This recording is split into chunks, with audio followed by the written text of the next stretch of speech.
More on the situation, we're joined now in our Pretoria studios by Daryl Moss. He's the MMC for Utility Services in the capital city of Tshwane. Mr. Moss, good morning and thank you very much for your time on Morning News today on ENCA. First up, can we just try to establish how serious is the situation of water restrictions in parts of Tshwane?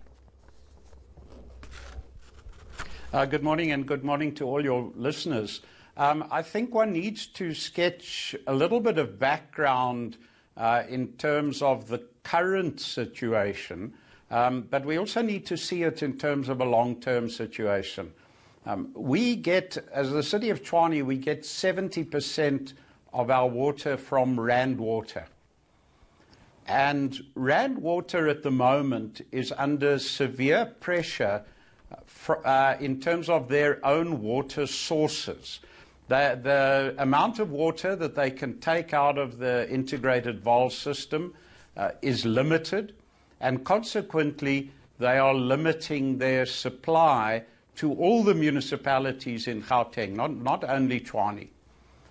Now this was exacerbated over the last week or so in that one of the Rand Water major pumping stations, Palmitfontein, had a technical problem and was not able to supply the volumes of water that they normally supply. So Rand Water cut the water supply to Tshwane by 30%.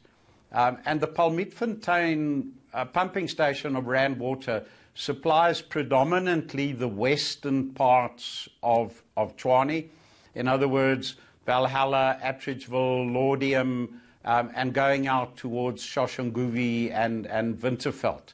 So our reservoirs that are fed by Rand Water were in a severe state of stress, and we really battled to keep those reservoirs at a reasonable level. So we really asked residents and businesses to use water very, very carefully. With the hot weather particularly, people did want to, or the tendency was to use more water than normal, but in fact we had 30% less water than normal. So we really battled, and we asked the residents to please assist us in keeping the water usage down. Now, your reservoirs that are fed by Rand Water, are they still low? Are they still at low levels this morning? No, they are picking up. In fact, the Atteridgeville and Laudium reservoirs are back to normal. The ones to the west of Centurion are not too bad. The only ones that we still have a problem with is Klipkruisfontein, which is out our Region 1, right out in the far north of the city. But Rand Water have promised us that they will increase the supply to Klipkruisfontein. And really during the course of today, our water supply in those areas should be back to normal. Now, Mr. Moss, while we have you, before we conclude our interview, what kind of tips or what kind of things are you asking the residents to do? What can they do in using water sparingly, in conserving water? Well, I think that the first thing is to just be aware that water is a scarce commodity. So, for instance, washing cars with hose pipes, watering gardens in the heat of the day. Please don't fill swimming pools. And where possible, use rainwater and grey water for irrigation. Shower rather than bath.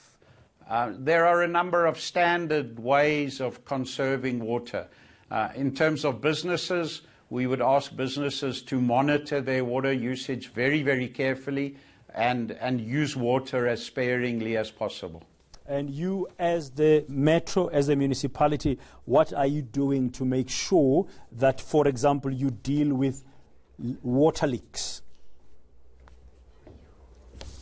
Well, at the moment we have two major projects to identify and repair water leaks. One out in the far east of the city, and one out in the north of the city. These are areas that have particularly high water leakages. Those are currently underway. At the same time, we are busy replacing a lot of old bulk water pipes, particularly the old asbestos cement pipes that have reached the end of their design lifetime.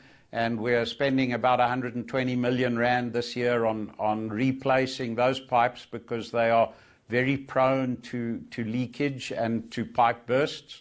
We are also increasing our number of plumbing teams in the city so that we can respond to reported leaks and bursts quicker than we do currently. Thank you very much. That's Daryl Moss speaking on behalf of the Utility Services Department in the city of Tshwane about the need for residents to conserve water currently.